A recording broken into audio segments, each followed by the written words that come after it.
What are you, deaf? Don't try that Halloween shit with me.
You think it's over now?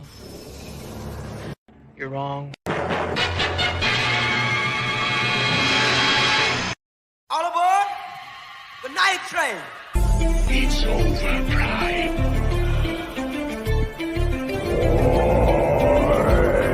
This is the siege. I'm a man of my word. Hey. Yeah.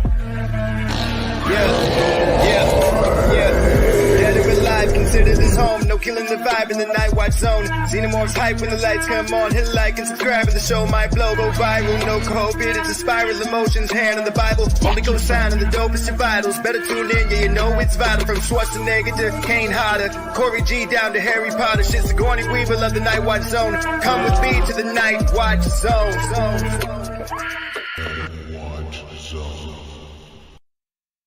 Well, there are two things a man should never run from, even if they cost him his life.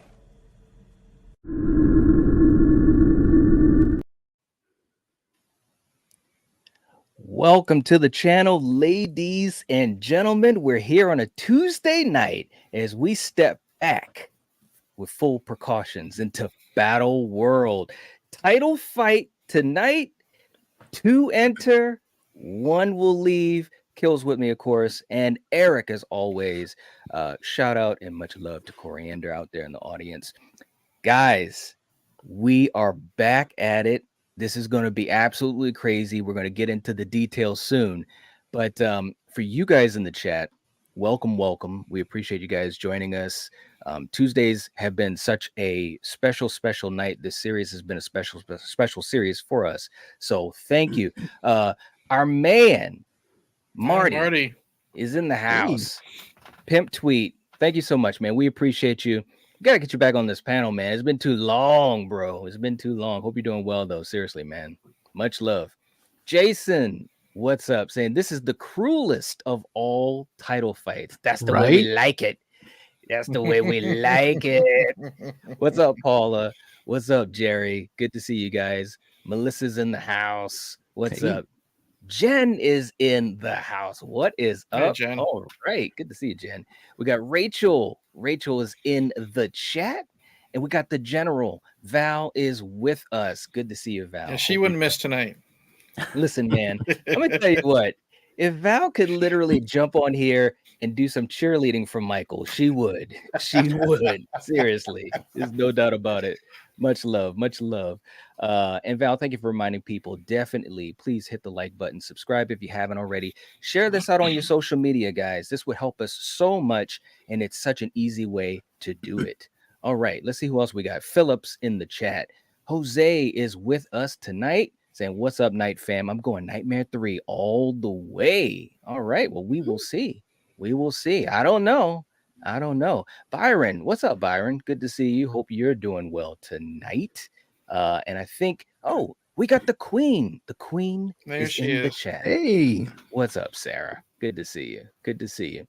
Unstable, what's going on? Hope you're doing well tonight. And I think I caught up to just about everyone. Philip saying, I can't vote, unfortunately, because I have seen Halloween 2018. Haven't seen? You haven't? What? Oh, wow. Oh, my gosh. Wow. Rachel saying another Michael Stan here. He is my ultimate fave horror baddie. All right. Well, we're going to find out tonight if he can do. Man, okay. I'm not even going to start with that yet because I'm getting just wait for it. Just wait for I it. know. I'm getting too excited, bro. All right. So let's start off with our preliminaries. So, Eric, let's officially talk about what's going on here tonight. So, can you tell us who the number one contender is tonight? Okay, well, tonight's challenger could be the champion's worst nightmare. He's a killer of children, so determined to finish his work that he'll even get them after his death, and not even a former member of the Street Justice or his final girl daughter can stop him. He's got a glove as iconic as Michael's and a fedora as iconic as Bogart's. This bastard son of 100 maniacs will take down anyone in his way, even if it's the lovely Zsa Zsa Gabor. From Springwood, Ohio, we got Freddy Krueger, and this is A Nightmare on Elm Street 3, The Dream Warriors. All right. All right. So in the other corner, you guys, you know who he is. He's been doing this thing since 1978. And seriously, he has done so many great things in this particular series as far as some great battles, some great matchups. In this particular movie, he breaks out of being incarcerated for 40 years and he just goes on a rampage. But does he have a reason? Does he have a plan? Why is he doing it? We don't know. Some people think they knew, but they didn't know. They messed around and they found out. You know who I'm talking about. Kill. Who's the champ? Say his name. Who's the champ, Kill? Michael Myers. Hey.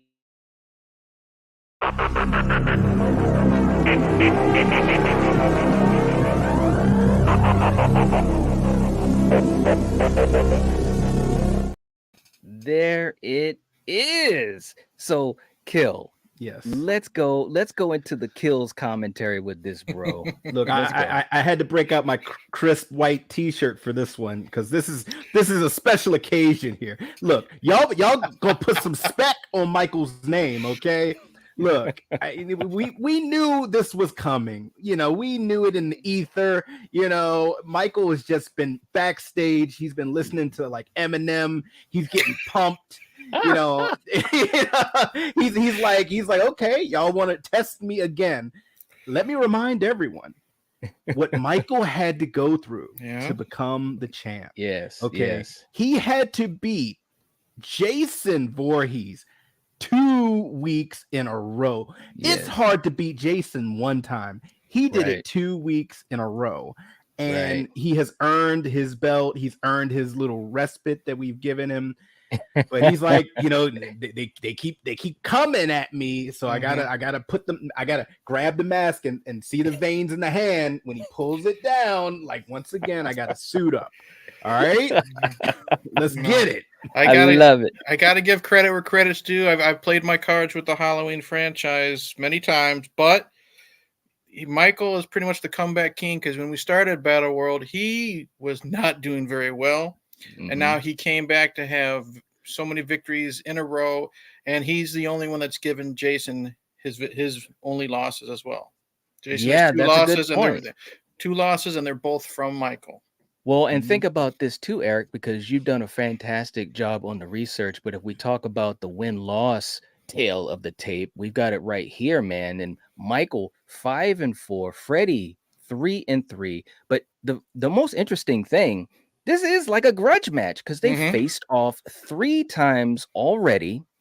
Michael with 2 victories over Freddie's 1. And for you guys in the chat, if you haven't seen our previous episodes, check out the playlist. Check out the episodes. This has been such a fun series. I believe this is our 26th episode. Wow. And seriously, man, it's been so much fun. But this is a grudge match, Eric.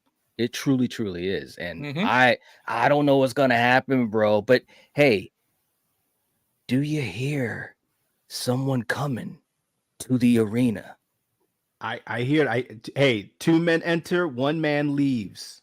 That's right. That's right. So for you guys in the chat, for you guys watching the replay, sit back, relax as we head into Battle World.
Yes. Very good. Yes.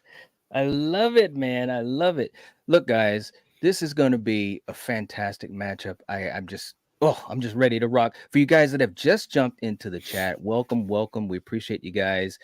Wayne, what's going on? Good to see you. Glad you're doing well. Let's see. James, Dream Warriors is a fan favorite. Yes, indeed. Let's see. We got CJ in the chat. Good to see you. Good to see you. And Sarah, thank you so much for putting the playlist for Battle World in the live chat. We really appreciate that. Elm Street's Last Brad is here. We knew he would show up. He had to. What's up, Troy? Good to see you as well. All right. So listen, guys, let's go over this real quick. We're going to go category by category, and we're going to give the points to the movie that we think should get the point. For you guys in the chat, you guys can also let us know who you would pick in each of these categories. We will try to get to as many people as we can, but we cannot get to everyone. So I'm just going to put that out there. But if you would like to make sure that your comment or question is acknowledged by us, you can do a super chat, and it will also allow you to give points to the film that you want to give points to. So I want to make sure that we get that out of the way. And this is how we do things around here, man. So as always, we got to get this thing going. And Eric, let me also just say this too, because we were talking about this backstage for you guys in the chat. If you do want to do super chats, when we get near the end of Battle World, when we get to the choose category, which will be our last category, that will be your final call if you want to help one of these icons win this match. All right. Let's get ready to do this thing. Now, first of all, Eric, we got to get some things out of the way. You know what we got to get out of the way? Home field advantage. That's right. I forgot about this one. We are in Haddonfield, baby. And that is an automatic 5 points for Michael Audrey Myers. Okay. You just love saying his full name, don't you? I do. It makes me feel professional. I love it. Okay. So our first category, as always, we're going to talk about the poster for these two films. So, Eric, we've got the poster for 2018, and we also have the poster for Dream Warriors. What are your thoughts, and who's getting the point, man? I love them both. I'm actually, like I said, I've shown my cards on the Halloween franchise, but to prove that I'm being 100% truthful and fair, I'm going with Halloween. I enjoy the Dream Warrior stuff. I love the clouds behind it and Freddy's, face, and then the blades and all the warriors on each blade. But again, less is more. And I've said it before, I just love the look of this white ghost-like mask in nothing but black. You know what I mean? Okay. We don't see the eyes. It just says Halloween, pretty small. Yeah. Right there. So the focus is on the mask. I gotta go Halloween. Okay. All right. Kill. How about you? So we're starting off with Easy Street. Look, there's no lying here. The Halloween poster, that poster to me is one of the best posters in horror history. It's simplistic, it's spooky, it's scary. Is it a ghost? And it's just right there, front and center. That's all you need is Michael's face. All right. Okay. Now listen, you're driving down Easy Street. I'm driving down on like Middle Street because this is kind of challenging for me, man. Because growing up, and Kill, you know this as well as anyone on the face of this planet, I love the Dream Warriors poster, and it's a neat callback to how posters were done, back in the 80s and the very, very early 90s, where there was this artistry to it. It looks really, really cool. But there is no lying, because 2018, the thing that, what I love about this, and if you guys have been fans of the franchise, you should know, just like we do, there's been some really cool Halloween posters in the franchise, but in my opinion, most of them are not super iconic, but this one is. And when it came out, I was like, wow, they are really like zoning in on every aspect of this film. So I gotta go with 2018. It's a challenging call for me because I really do love the Dream Warriors poster, but at the end of the day, that's what I gotta do. I gotta go with Halloween 2018. Real quick, in the chat, just to catch up to you guys, MAGA has a channel member anniversary, 2 months with us, saying Merry Christmas to the Nightwatch family. Give someone a big hug that needs one. Right? Exactly. And definitely early Merry Christmas to you and everyone here too. And thank you so much for the support and being here in our streams, MAGA. We appreciate it. It really, really makes a difference for us. Thank you so much. Let's see. Danielle's in the chat. All right, what's going on? Saying Freddie gets home field advantage since dreams are not just his home field, but he's in control of the dreams. Okay, all right, that was a good one. But you're assuming Michael sleeps or dreams. We had this question in our Facebook page. You know, does he actually dream? You know, you got to wonder. I think, you know, as of 2018, we're still seeing Michael as a human. I'm sure he sleeps, but there are people that don't dream. So I think he's got that advantage. Yep, absolutely. Jonathan's going with Halloween. Jason's going with Halloween. Val, of course, is going with Halloween, saying simple and scary. Melissa's going with Halloween. Danielle is going with Halloween. James is holding the torch, though, saying Dream Warriors poster, no question. Love the Dream Warriors on the glove. All right, man, holding that torch. That Freddie might need some help. He might need some help because Sarah's coming in with a $2 super chat saying Halloween 2018's poster is iconic. And she says 2 points. All right. All right. We'll take it. Thank you so much, Sarah. We appreciate the support. Seriously. Thank you. Rachel's holding the torch, saying for this one, I'm going with Dream Warriors. I absolutely love 80s horror movie posters. They were so creative. Absolutely. Yeah, they were. I totally agree. I miss those days. I really do. WCW's in the house. What's up? Good to have you here. Saying Dream Warriors poster. All right. Paul is going with Halloween. Wow, there's a lot of you guys voting. I'm not going to get to everyone there. Elm Street's going with Dream Warriors as well. Nathaniel's in the house. What's going on, Nathaniel? Hope you're doing well, brother. Saying Nightmare 3 for sure. All right. Okay. I dig it. And like Val said, if you could, make sure you hit the like button. It helps to support us. And Val, if you could keep a check on the likes, that would be great. Mellow Mutant, what's going on? Good to see you as well. And I hope that you are enjoying this stream. Okay, so Eric, let's go to our next category, the tagline. Okay? And here we go. For Nightmare on Elm Street 3, the Dream Warriors, the tag is, if you think you'll get out alive, you must be dreaming.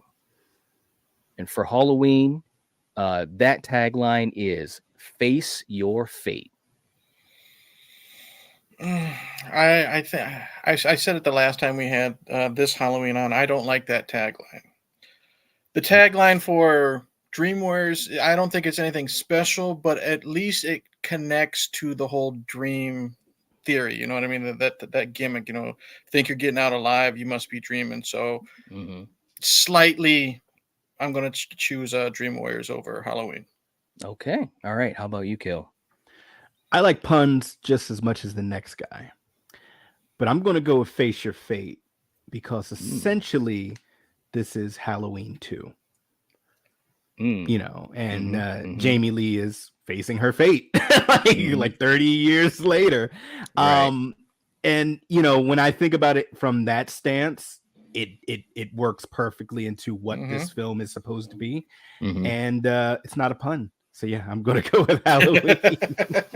All right. You know, I think there's good stuff in both of these. I agree with what you said, Kill, as far as how the Face Your Fate, it's strong. You know, it's simple.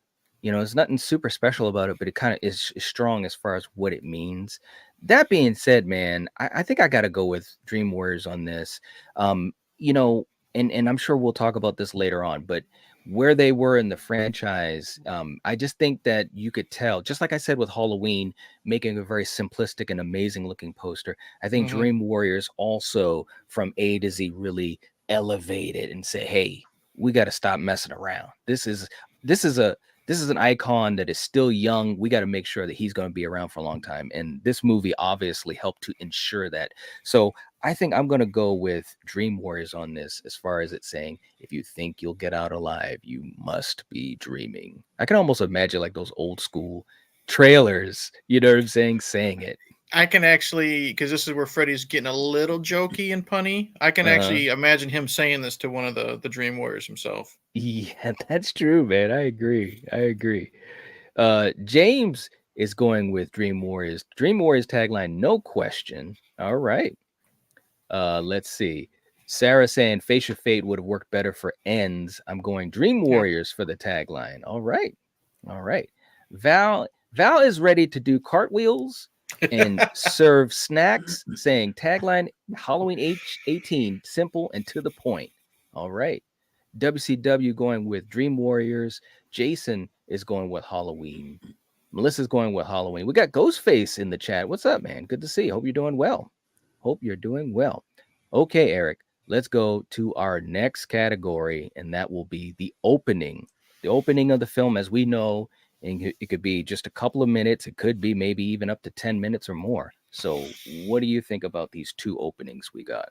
Okay, you can cut me off if I'm going too far into it. For opening of Halloween, I'm gonna go to where the podcaster's holding out the mask and yelling at Michael, and then I'm going to go all the way to where Christian is attacked by Freddy in the bathroom. Is that good enough? Yeah. All right. Agreed. I'm as much as they're really, really good, because I said it last time we talked Halloween 2018. I grew to appreciate Green behind the camera. And I love his camera shots in the asylum, especially in the courtyard. But I'm going with Dream Warriors. I love Christian's putting together the house. She's spoonful of instant coffee, and stuff like that. And then you have the whole haunted house thing. She's got the little girl. She's running away from Freddy. Barely makes it away. And then when she wakes up, she's still attacked, in her bathroom. But then we get to see what it looks like in the real world. Freddy attacks her, but to her mom, it looks like Kristen's trying to kill herself. So we get a little bit of that realism in it. So I got to go with Elm Street. Okay. All right. How about you, Kill? I look like both of these openings, and they're both vastly different. The Nightmare one, it pretty much throws you right in and gives you action. It gives you Freddy, going whole hog. Whereas the Halloween one, there's the build up. This is tough. If you were to ask me on a different day, it might change. But I'm gonna go with Halloween because I just loved the build up.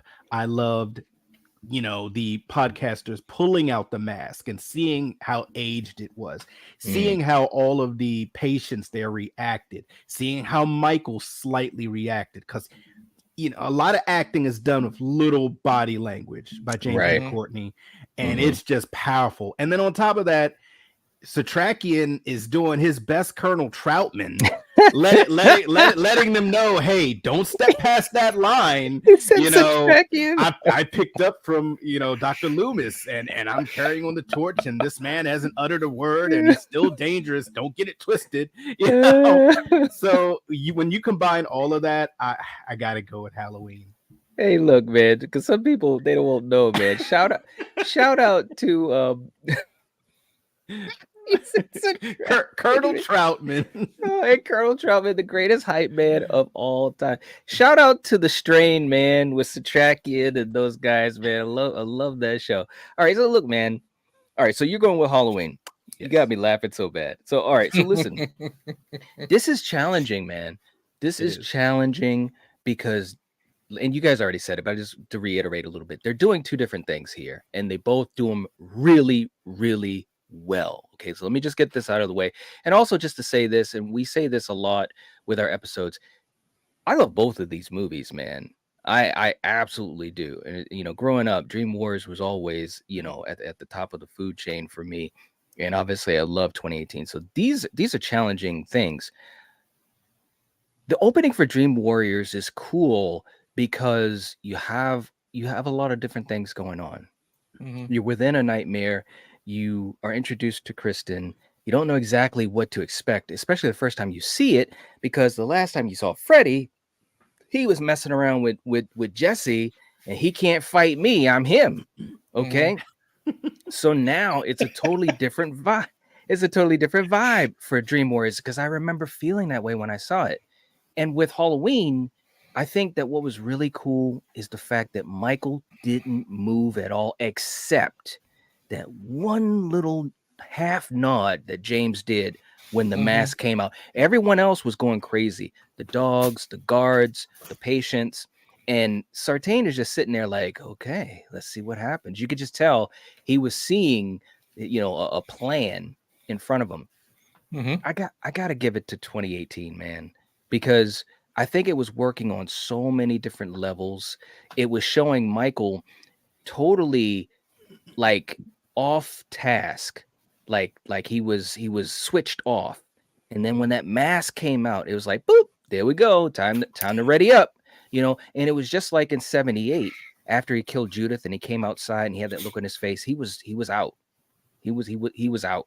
And he was the same way here in the beginning, So I think there was a lot of great parallels between this and 78, which it was supposed to be, right? So it's tough, man. But yeah, I'm going to go with 2018 on this one, man. All right. Very cool stuff. Very cool stuff. Real quick in the chat. Let's see. WCW is going with Dream Warriors. Jason is going with Halloween.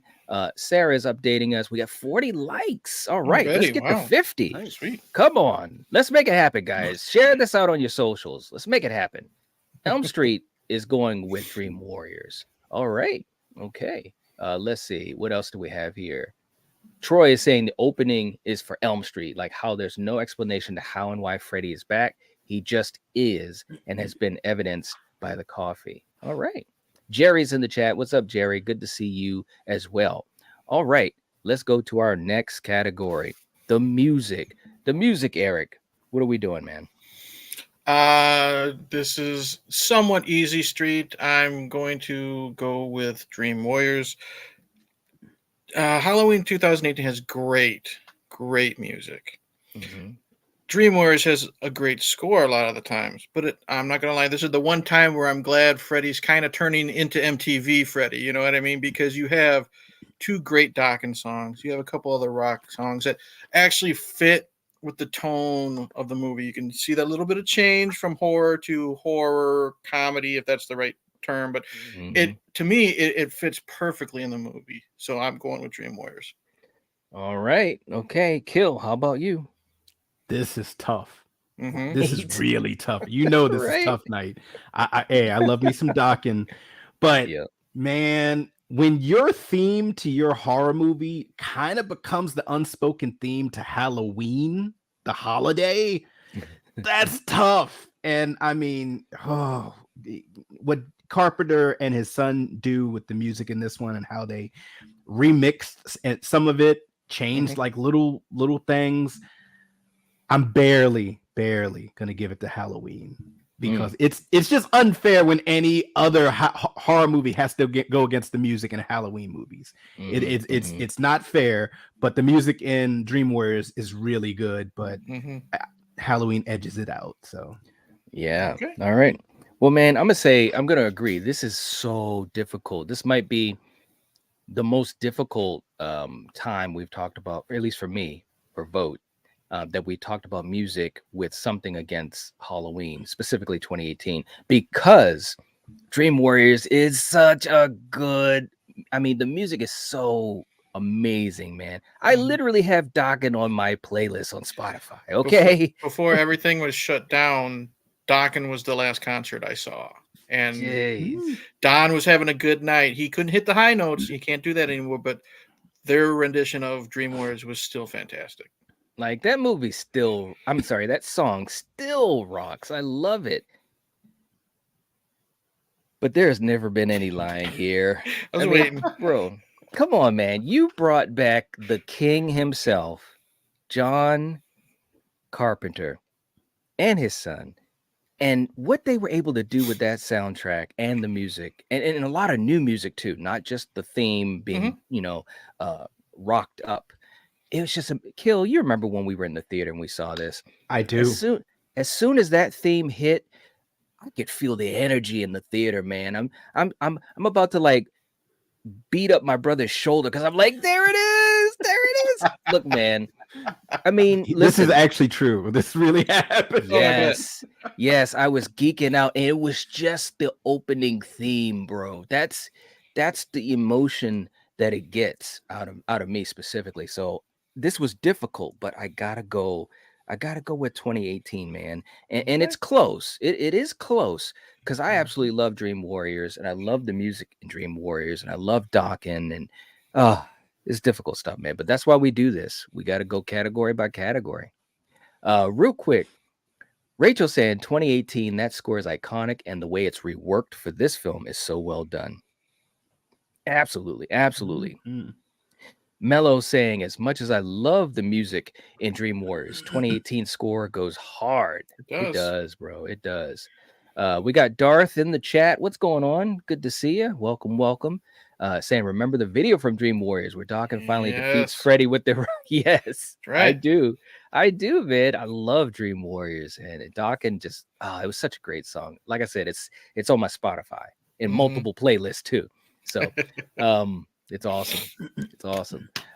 Rachel saying, haha, when the theme started in the cinema, I started jumping around in my seat with the biggest grin on my face. I probably looked insane. So that's what I'm talking about, man. The emotion. The emotion that you get is just fantastic. Rachel, as Knight just said, you weren't the only one looking that way when the music hit. That's right. It's right, man. What's up, Jason? Good to see you. Okay, guys, let's go to our next category.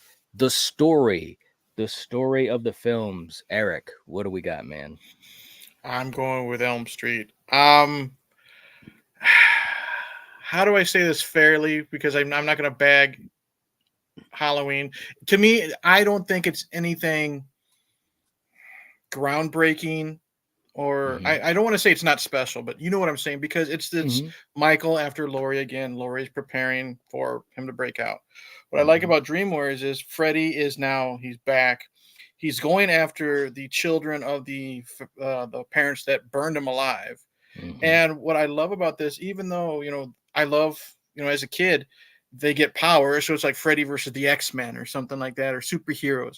But I also love, we get some backstory. We know that we find out who Freddy's mom is, how he was conceived, and I also like how Freddy is now using the souls of his children, that he kills, to make him stronger. So I just think there's more to Dream Warriors than there is Halloween. Okay. All right. How about you, Kill? Knight, this isn't right. Look, I know we say this a lot, like this one is going to be hard. This is hard because I feel like a proud dad and my two sons. The story of Halloween, I agree with Eric. It's basic, but the heartbeat of the story is Laurie Strode, facing her fears, and the things that have gone on between the first movie and this, with her, PTSD, recluse, losing her family, etc. But I agree with Eric. It's a lot of stuff going on in Nightmare. You get to learn actual backstory to Freddy's mother and how he was conceived. You get more backstory about Freddy himself. This time, his victims do have a way to fight back. And you're bringing Heather Langenkamp back. So you put all that together, and like Eric said, it's like the X-Men versus Freddy. So with that being said, there's more going on there, and I got to go with Nightmare. All right. Now, Nightmare, there's so much, so many cool things going on. And I think it was really smart, the choices that they made. There were some other ideas that were going around, even with Wes, because Wes Craven wrote a script, and there were some changes. Other people came on board too, but it's really interesting, the choices that they made. And for the most part, I think they made great choices all around, to have the characters, to have Freddy be menacing again, the backstory and so forth. That being said, with 2018, it is a more simple story. And of course, that's always been the strength of the best Halloween films. You know, if you go back to 78, even if you look at other films that have really done well in the franchise. But look, man, there's no lying. I got to give this one to Dream Warriors because of the fact of the complexity beyond just Freddie and Nancy. You know, so many other things are going on, and some way, somehow, they were able to balance so much of that with so many characters. Usually, when you have that many characters, you're really cruising for a bruise, and you're not going to give them enough time to develop. But they had a lot of great moments for these Dream Warriors and for Kristen, and at the same time having the Queen return in Nancy. So it was a lot going on, and I give them credit for doing it in a very good way, executing it well. So yeah, I got to give this one to Dream Warriors. All right. Let's see. Danielle is going with Dream Warriors. WCW is going with Dream Warriors. And Val saying I have to agree with Eric on this one. The story goes to Dream Warriors. No line. There's no line. There's never been any line. No lying. Yeah. James is going with Dream Warriors. Elm Street is going with Dream Warriors, saying it had so much depth and texture. It really elevated the storyline to the next level. This was also the first time that we are introduced to Amanda. Yes. Yes. Jason saying story is so tough. In my humble opinion, Laurie Strode was done dirty in the franchise twice. David Gordon Green's first installment brought her back. Dream Warriors kept the franchise going because of great ensemble. Dream Warriors. All right. Well said. Well said. Okay, guys, our next category, we're going to the supporting characters. Supporting characters. So, of course, that doesn't include Michael or Freddie, and it does not include Laurie Strode or Nancy Thompson. So, Eric, what do you think, man? Easy street for me. This is Dream Warriors. I've said it before. I'm not a really big fan of the supporting characters in the Gordon Green trilogy. So I'll just leave it at that. But with Dream Warriors, you know, taking Kristen out. Oh no, you said not including Nancy, correct? Right, not including Nancy. Yep. Okay, so we have Kristen. I like her a lot. You know, we got Larry Fishburne. He is so much fun. Kincaid is fun. You're either gonna love him or hate him. I love him in this. You know what I mean? I love the nurse who is trying to ban Nancy because she thinks the drug is too experimental. You know what I mean? I like that aspect to it. I can't think of the doctor's name off the top of my head, but who, you know, joins Nancy in trying to stop Freddie. Yes. And the great John Saxon returns. You know what I mean? Down on his luck, now a security guard in a bar, you know, drinking his life away because of everything. And he still gets his redemption. You know what I mean? He, you know, bury the fucking thing and he fights the bones in the graveyard. So you have all those characters that are memorable for good reasons. And then in 2018, you just have characters, in my opinion, that are just kind of there.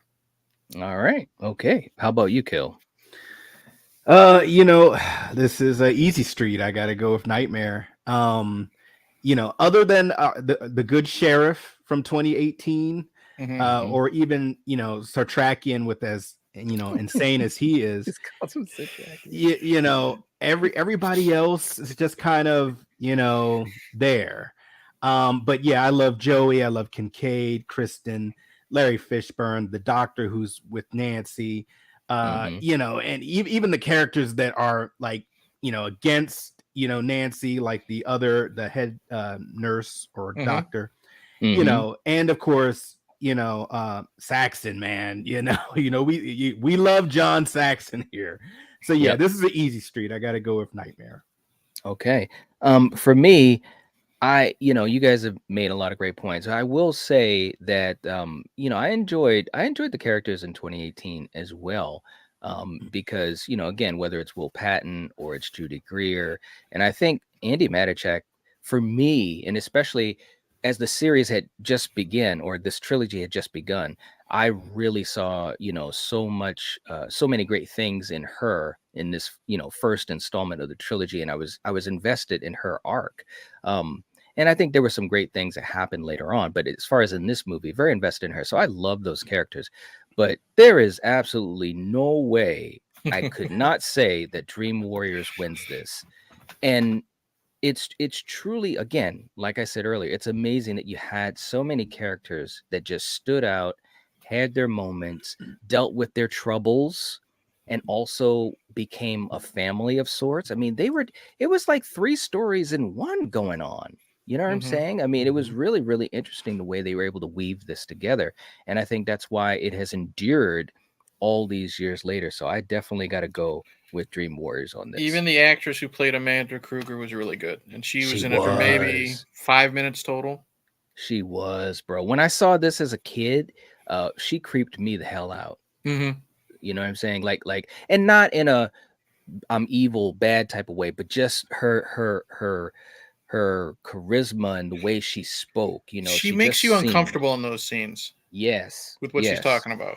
Yes, absolutely, no doubt about that whatsoever. So yeah, the characters in Dream Warriors, just across the board, and like other people have said in the chat, like Neil was great. The great Craig Wasson, you know, I love him. Kincaid, Joey, you know, it's just great stuff, man. Real quick, we got Jamie coming into the chat. What's going on, Jamie? Good to see you. Hope you're doing well. And again, guys, if you have not hit the like button, please do. It helps to support the channel and helps to get this stream out to some other folks that might want to join us. All right, let's see. Danielle saying keep an independent count. I'm not gonna rig. Get out of here. No. Yeah. He can be bought, but he's not going to rig the election for free. Yeah. And I will say this, and for you guys that have been with us throughout this series, and it's interesting because I've rewatched a lot of the episodes, and I do that anyways, but there's been a lot of upsets. There's been a lot of upsets, which has been a lot of the fun in doing these. It really, really has. Sarah says we got 44 likes, so close to 50. Let's go, guys. And by the way, if you would like to further support us and like to consider it, hit the join button next to the subscribe button and become a channel member. It would help us out. Thank you so much. Let's see our next category, Eric. Let's go to the director, David Gordon Green, Chuck Russell. What do you think? Okay, like I said last time, my respect for Green behind the camera grew, especially for this movie. Like, he has got some really good ominous shots. You know, whether Michael's disappearing and reappearing when the searchlights are going through the yard, or again that shot in the sanitarium.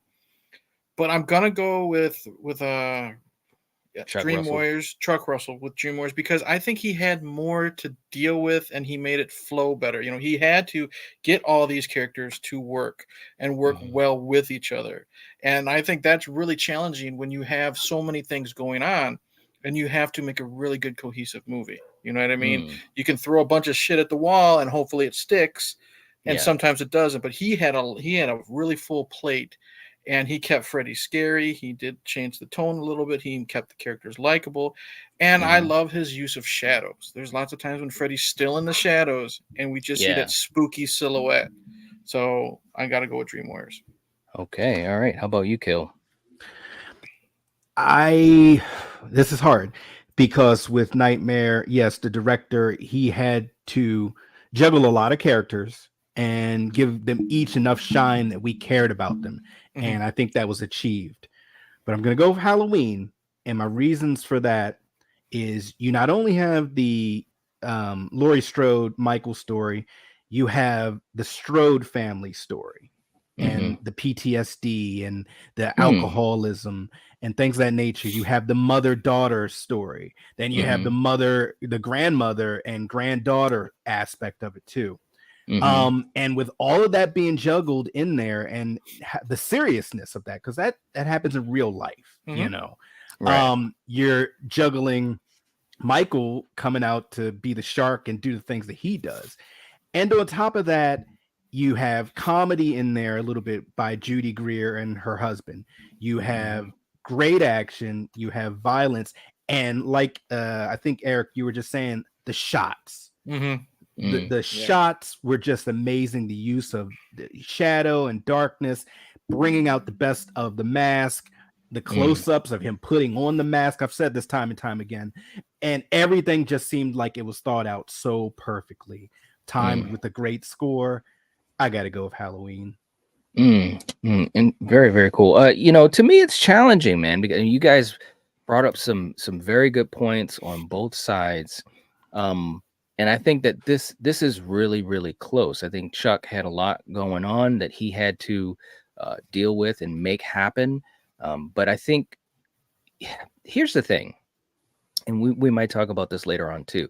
I think the other part of it too is, what are you getting out of your cast, right? And I think what David did really well too, and you just said it, Kill. I was thinking this in my mind when you were saying it. You know, he had to have these really, really dark tones being played out, especially with the PTSD and how it affected her daughter and how it affected her granddaughter and that whole family dynamic. But at the same time, you have to have some lightness here and there, and that was peppered throughout here and there into the film. And that's a really tough balance to have. I know some people, they may it may not be their cup of tea, but I thought it was a fantastic balance. So I got to go with David Gordon Green on this, man. And that doesn't even count so many amazing shots, a way that not only Michael, but the characters and Haddonfield, like when I prep for these things and we do, I do the Battle World intro and stuff like that, the easier it is to do it tells me that the director really had great shots. And it's always easy for me to do this Halloween film because there's just so many great shots right there of Michael. And we've talked about this before, but you said it perfectly, Kill. They spent so much time making sure that the mask was lit up correctly. Like they would spend hours on the set making sure that where James was walking, the lighting was right, all this type of stuff. And it's like, just the commitment to that is fantastic. Chuck, obviously a great director as well, but I got to give this one to David, man. All right. Real quick too in the chat to catch up with these guys. Jason saying another tough one. I'm with Kill. David Gordon Green respectfully took Laurie Strode, brought her back, and allowed her full story to be told, not like the cheap endings previously. All right. Troy is going with Chuck. The fact he made such a great movie with New Line's ridiculous deadlines is quite commendable. That's a good point, too. A very good point. Yes.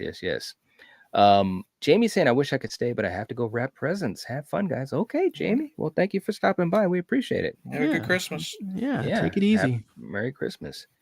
Early Merry Christmas. Rachel saying, going with David Gordon Green, I think he really stepped it up with this film and gave us some great sequences.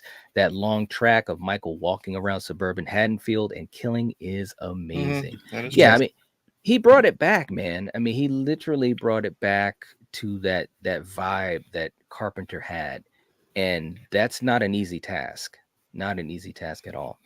All right, let's go to our next category. We're just a little over halfway through these categories, man. Eric, let's talk about the acting. Who do you got? I'm gonna go with Dream Warriors, because again, I've said it before. I think a lot of people, think it's blasphemy. I think Jamie Lee Curtis is kind of phoning it in, just because I've seen how she's handled PTSD and dealing with Michael a lot better, like in H2O. That's just personal opinion. I really like the Dream Warriors. I like their acting. I think they're really good, being tough when they want to be tough, being scared when they want to be scared. The whole Philip scene when they're screaming for him, for help, that's believable. Lawrence Fishburne, come on. John Saxon, come on. You can't really compare. Those guys are always great, even in bit roles.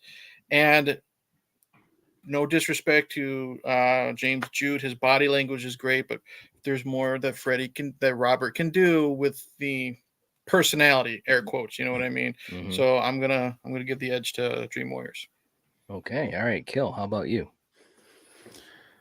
Oh man, this is tough for me because I loved Jamie Lee's performance as Laurie Strode here. Okay. I love how physical she got, how much she bulked up and worked out and was just looked like she could just really bring it to you.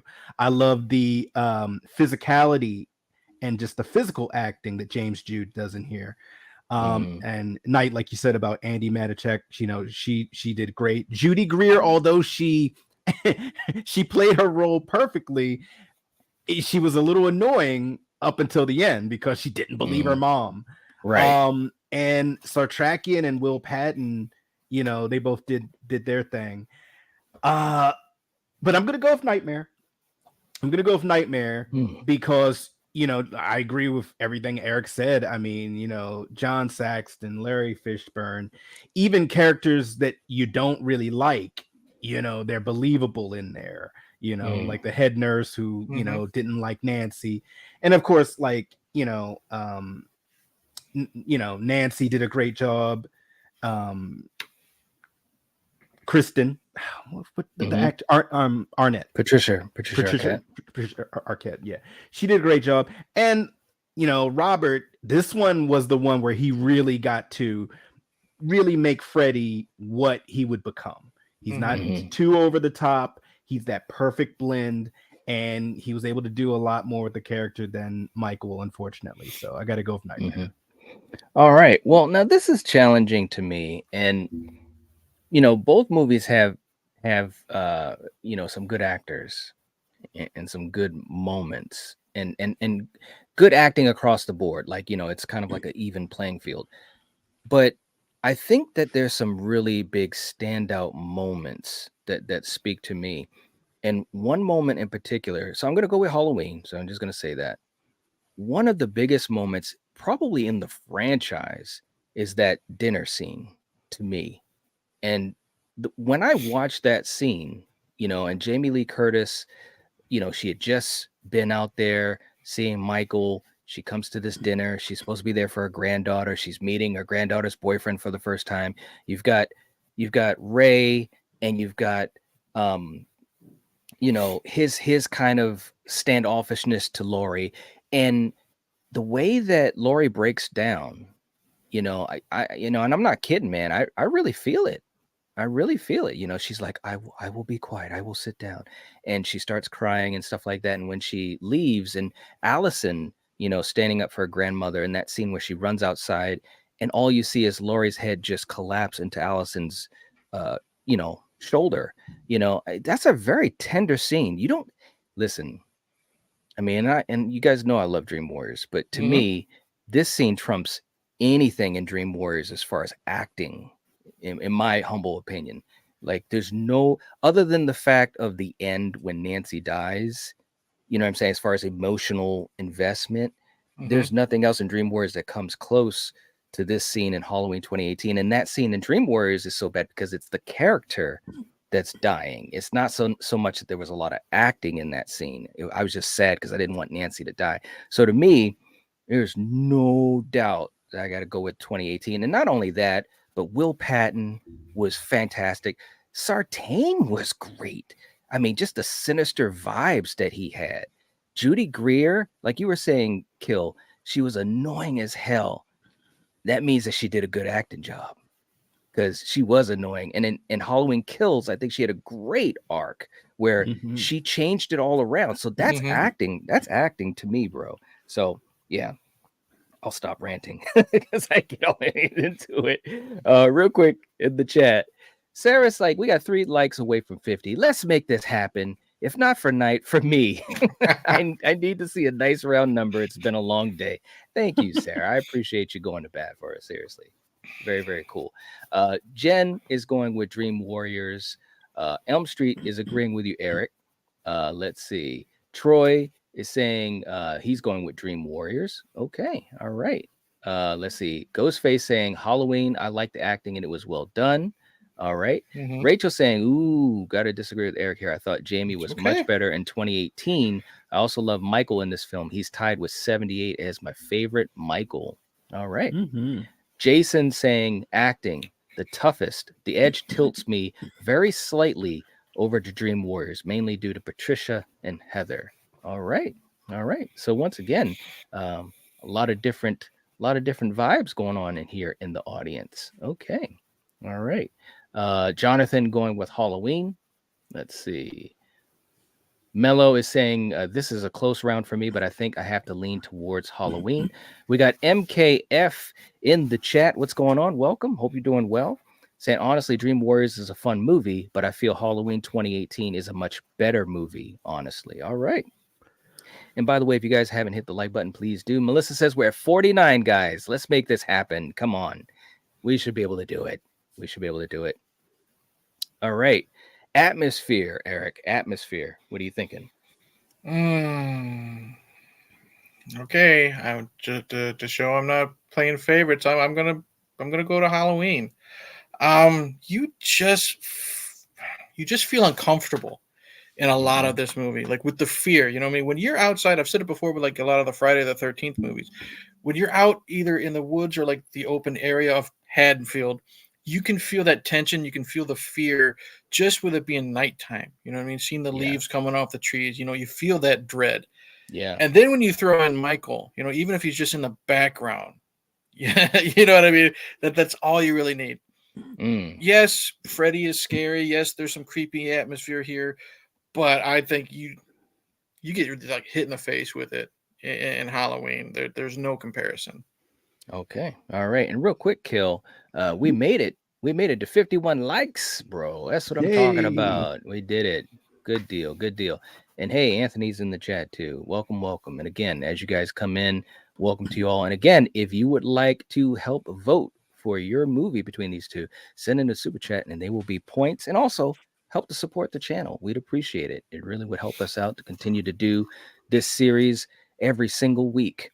All right. Kill. How about you? Who are you going with for atmosphere? I'm going to go with Halloween because what they were able to do in this new trilogy is really make Haddonfield a character. You go to so many locations in this movie that you almost feel like you know the layout of the town. Okay, That's a good point. You go to the asylum, you go to Laurie's house, you go to her daughter's house, you go to the restaurant on Main Street that they went to, you go to the high school for the dance. These locations, and then of course Michael, when he's just walking around, going into your house. Oh, you're chilling, carving a pumpkin. Let me just bash your head. Stab. Keep walking. And I think it's almost a cheat because on top of that, you have the Halloween holiday going on in the movie. So yeah, the atmosphere in the 2018 Halloween is just amazing. And like Eric said, it's spooky, it's eerie. So yeah, gotta go. All right. Okay. Melissa saying atmosphere H18 without a doubt. Yeah. Jason saying atmosphere Halloween 2018 hands down. Rachel saying this one absolutely goes to Halloween 2018. The tension in that movie is so good. It really restored the dread and anxiety from the original. All right. Mello is going with Halloween because the subtle sound of the wind was eerie. There you go. ZZM, Matt's with us saying I have to give atmosphere to Halloween. All right. James is holding the torch. James said it's not over yet. Say atmosphere goes to Dream Warriors. The dream sequences were so creepy. They were. They really were. Mello says the gas station scene alone wins this entire round, in my opinion. There you go. There you go. Troy going with Halloween. Let's see. Byron says it goes to 2018. Elm Street's Last Brat says Halloween. There you go. No now lying. You know it's real. There's no lying here. There's never been any lying. All right. Very cool. For me, this isn't even, look, you guys already said it. It's not even close for me because I think that Halloween atmosphere is almost a prerequisite for the best entries in the franchise. If you can't get the atmosphere correct, then you are just going to be screwed. The best Halloween films in the franchise have fantastic atmosphere, and everyone has said great moments, whether it's the wind, the holiday, the town on the street, Michael, what he's doing, incorporated with the music and things like that. So there's no doubt in my mind anyways that it's got to go to Halloween. It really does. And that's not to take anything away from Dream Warriors because there is great atmosphere in Dream Warriors, and the dream sequences, the atmosphere in those are very, very creepy and also a lot of variety in it as well. But whew, yeah, man, come on now. People are giving love to Julian in the chats. And yeah, when he says, send Dave. You're going to die, Dave. I love it. Oh, He was fun. He was fun, man. So, again, in a movie with so much darkness, you had these moments where you can get a chuckle, and that's really challenging to do. Okay, next category. Allison or Kristen, Eric. Where are we going, bro?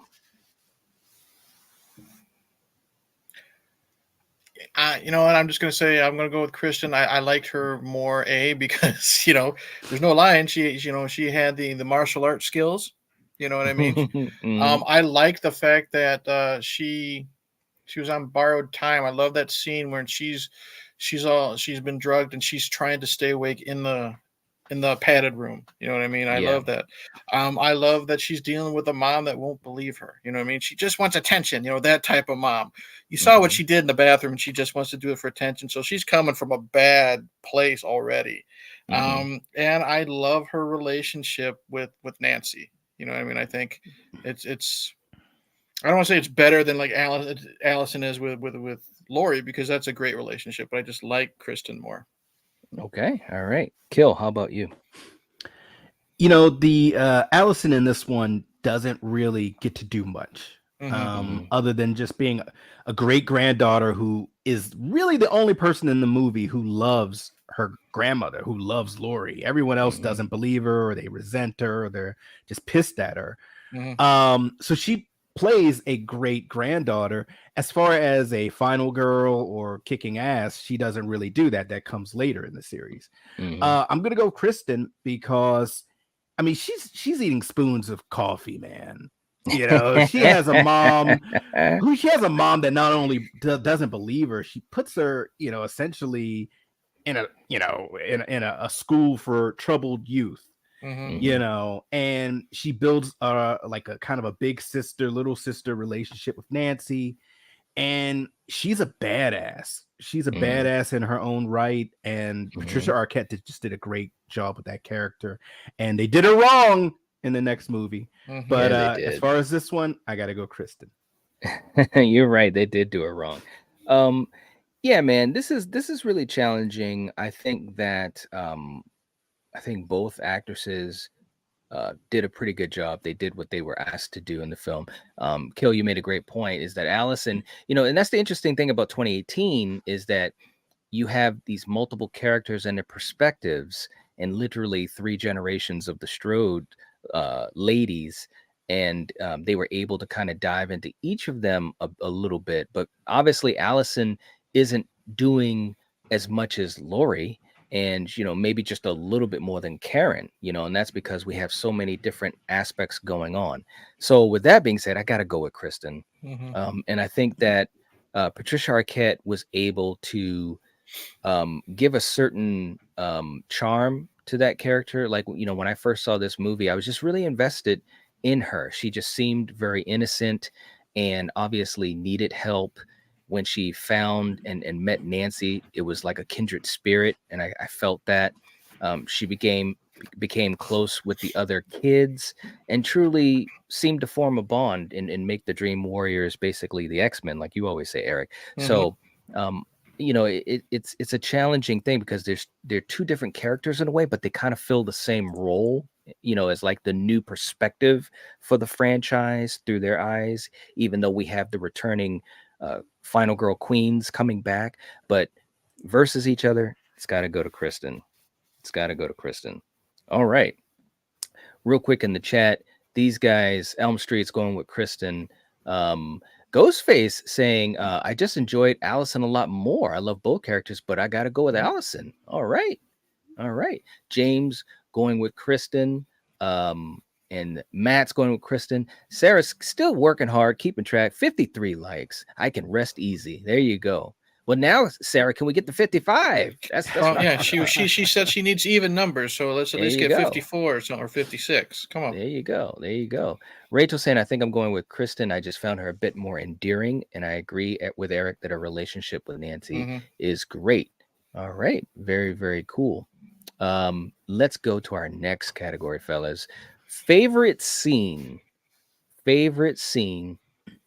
between either movie. What do you got, Eric? Okay, it's always the first one that pops into my head. Dream Warriors. It's Philip being turned into the marionette.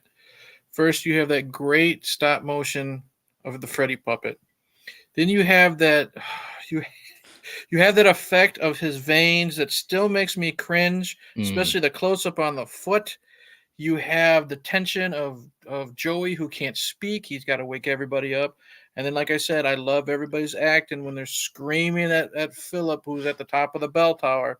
And then you just got Freddy, pulling the strings, literally laughing maniacally, and he cuts him, and then boom, and then everything's quiet. Once Philip hits. So yep. All right. How about you, Kel? I think I've said this scene before.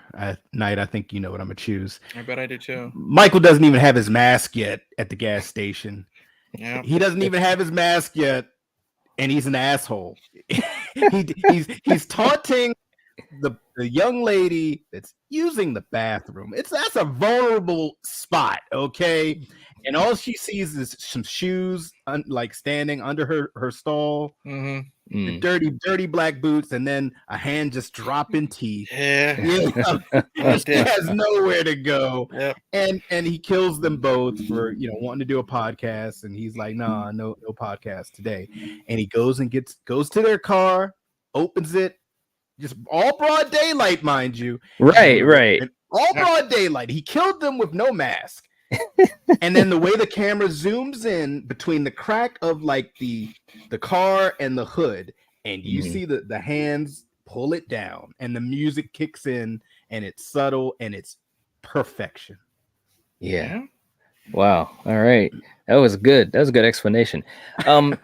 This is challenging, man, because there's multiple scenes in both films that I think are really, really good. And that nightmare scene, Eric, that is one of my favorite nightmare scenes, in the sense that it still makes me kind of go, oh, it's very creative. I really, really dig it. That being said, I'm gonna go with Halloween. Okay. And this is the reason why. Now that scene is a great, in Dream Wars, that's a great scene. I mean, there's others too, but I'm just talking about that one. It's a great scene. The practical and also the special effects of Philip and this and that. But I feel as though, and this is not a knock, but this is what leans me on Halloween even more, is that, there was multiple things happening with it, as far as Philip being a puppet, going through the hospital and being seen or not seen by the nursing staff. And then, of course, the Dream Warriors seeing him up high and seeing Freddy above. I'm going with Halloween with the one shot.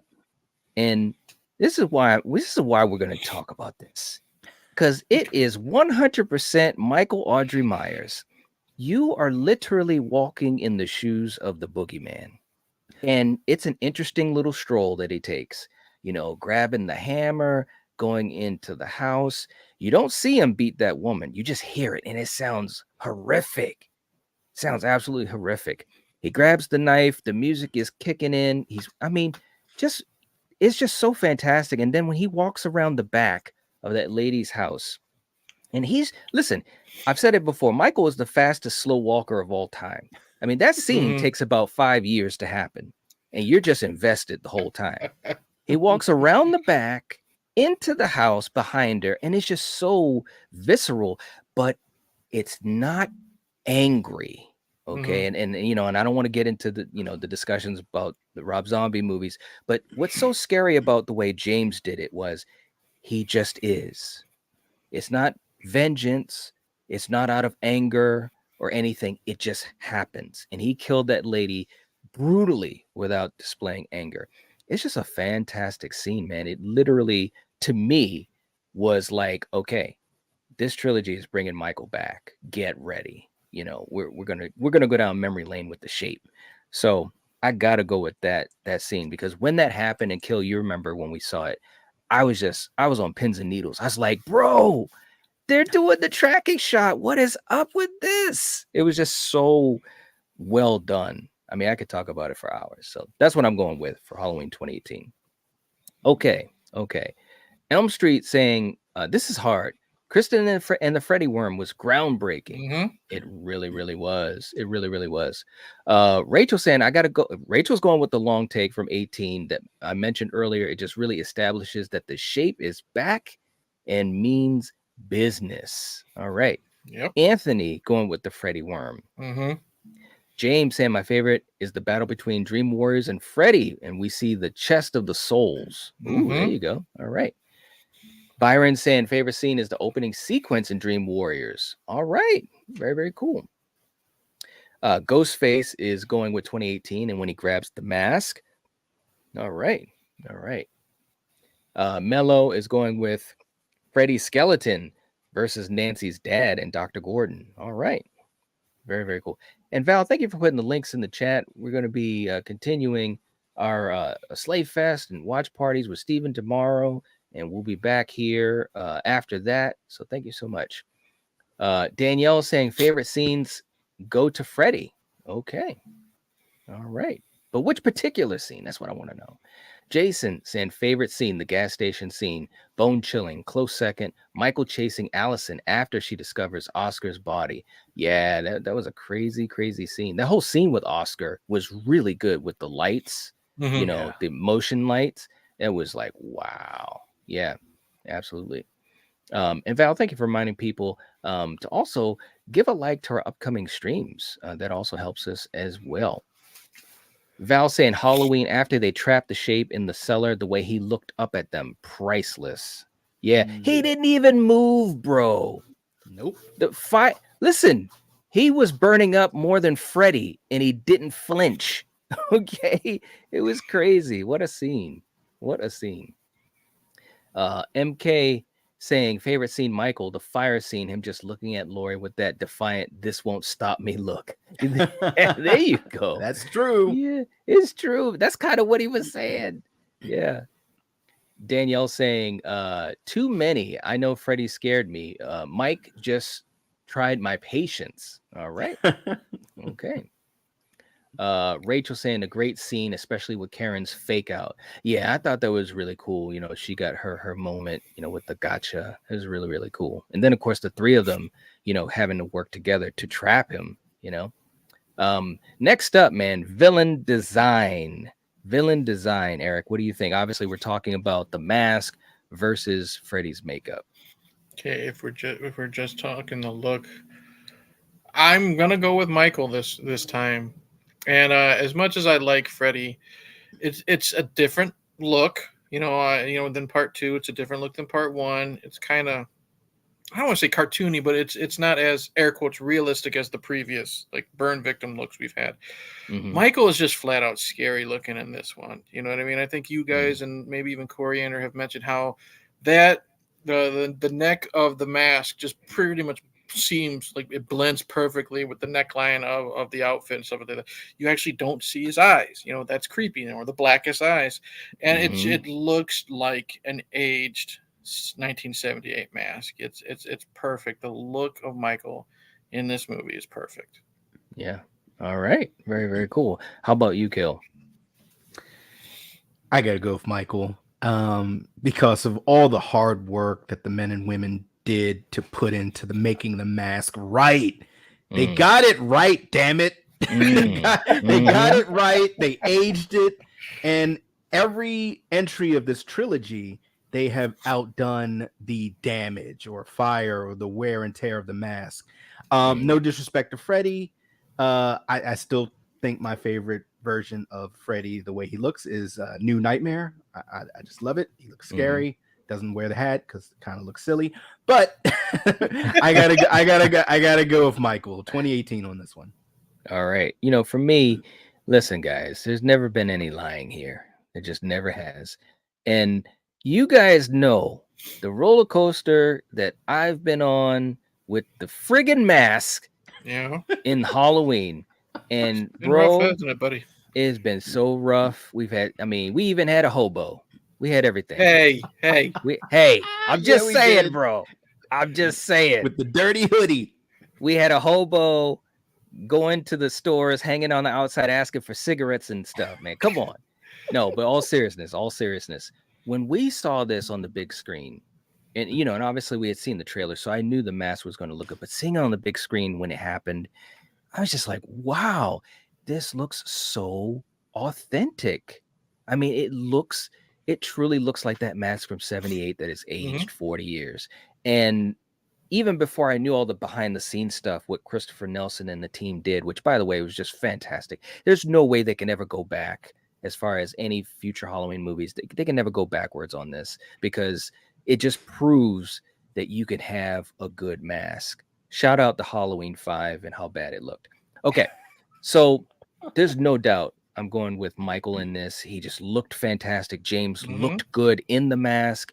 That's no disrespect to so many of the other actors, but the thing of it is that when you look at Nick Castle, when you look at James Drew Courtney, they just look good in the mask and the outfit. It just works. You know what I'm saying? There's been some Michael Myers, and I love them all for what they are, but there's been some of them that they didn't look as menacing, or maybe they were way too menacing physically.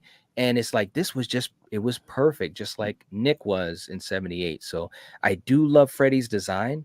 I agree with Kill. I love the new Nightmare look of Freddy, but growing up, this Freddy, the way he looked in Dream Warriors and Dream Master, was what I always thought of when I thought of Freddy Krueger. Because I mean, he was just so popular in the late 80s. It was unbelievable. He was everywhere. I mean, I probably was Freddy Krueger at one time. He was so popular. So I love it, but it doesn't beat Michael. So I'm going with Michael on this one. All right. And Rachel, you are correct. H2O has a CGI mask. Yeah. Can you believe it? Can you friggin' believe it? The disrespect. The disrespect. Unbelievable. Val's going with Halloween. James is saying Freddy's look is probably the best makeup in the franchise. All right. All right. Hey, Julie's in the chat. Welcome, welcome. Good to see you, Julie. Saying Michael. That's all she said. Michael. The scene where Michael is staring down at Sartain before stomping his head. He looks terrifying. He does. He does. That's a great scene, too. Paula is going with Michael. MK says Freddy is uglier, but Michael's scarier. Can't see his eyes. Just looks unsettling, especially at night. Good point. Good point. Mello is saying gonna go with the shape because the mask is grizzled and commands respect. Finally, he's commanding respect after all these years. It's crazy. Very, very cool. All right, let's go to our next category here.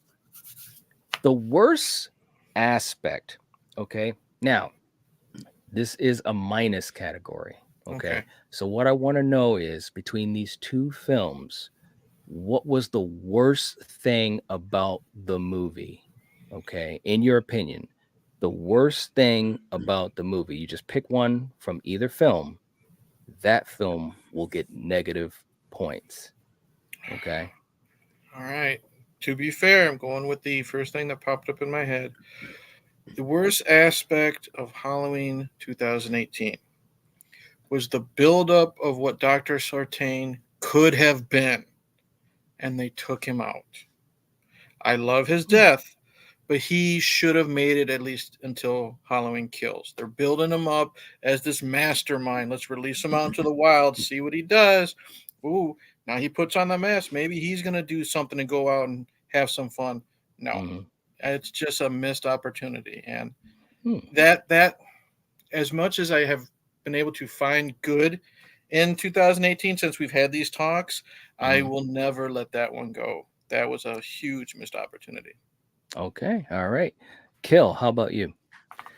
This is the only thing that came up out of either of these movies, and maybe it's not fair, but it's Nancy's death in Nightmare. Hey, hold on. Go ahead. No, go for it. Go. Look, I'm already going to give it away. That's mine too. So go ahead and preach, and then I'm going to jump in.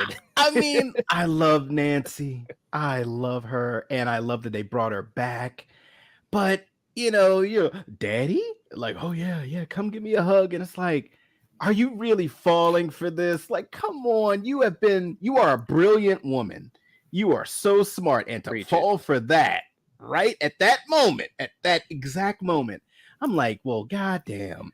Like, I mean, if you were gonna kill her, couldn't you guys have done it in a different way? Couldn't she have died a heroic death? This was a foolish death, and I feel that this legacy character deserved, if she was going to die, a heroic death.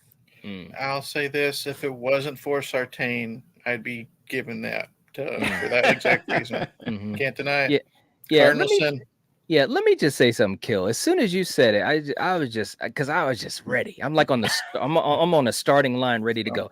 This was a horrible way to kill her. Now, Yeah. to be fair, the movie is still fantastic, and Yes. the ending is still good for what it is because they're passing the torch to these Dream Warriors for 10 minutes into the next film, anyways. Pretty much.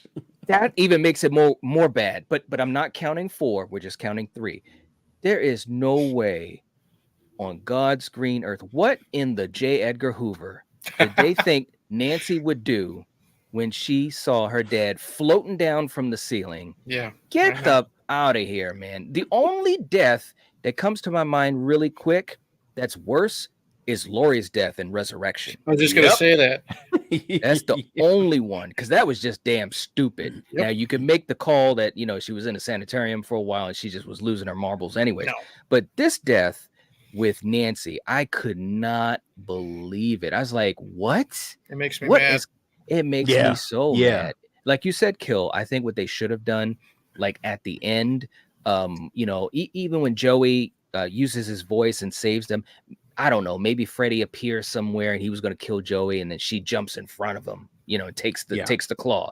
I would have loved that more than what we saw. I really would have, because not only was it a bad decision. I know I'm ranting, but look, I'm let it out. Let it out. Not only was it a bad decision for her to fall for it, but this is Freddy and Nancy. And granted, Robert's great in that moment, pulling her hair back and you see Nancy's face and she yells and he sticks the glove in more. But I would have wanted maybe a little bit more between those two, just because of what it means as far as Freddie and Nancy, maybe at least something being said, of course it had to be executed correctly. So yeah, man. Woo. You feel better, take a deep breath and let it all out. You're good. I do, man. Find that center. Come on. That's right. Heather Langenkamp, we love you, and you should not have died in that movie. And you know what? Just because of the fact that I'm feeling little Randy, let's do this. Come on, Sal. Tigers are playing tonight.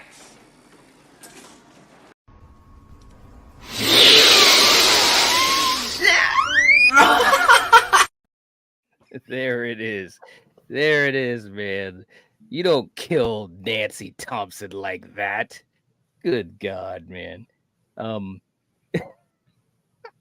not even saying anything, bro. Dude, I'm sorry. You just had to go and sully that scene from RoboCop.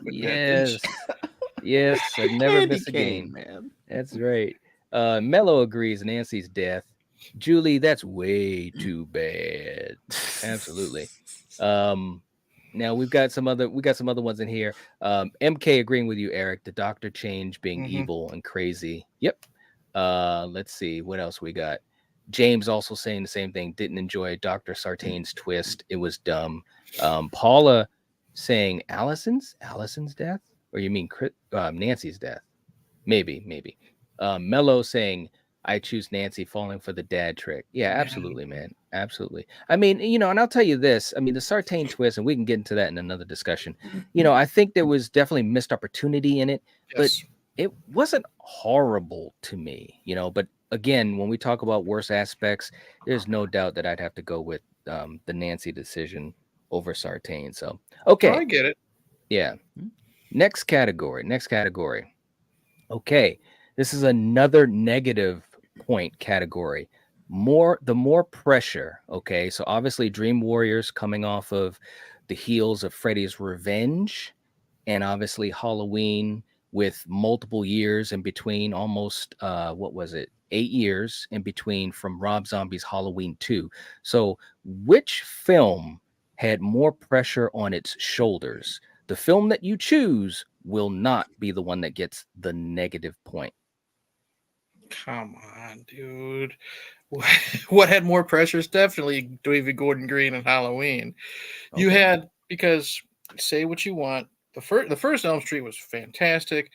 Not too many people at the time like Nightmare 2. So there's not that much pressure with part 3. Look at everything that has been in the Halloween franchise that Gordon Green had to do his best to bring those people back into the theaters.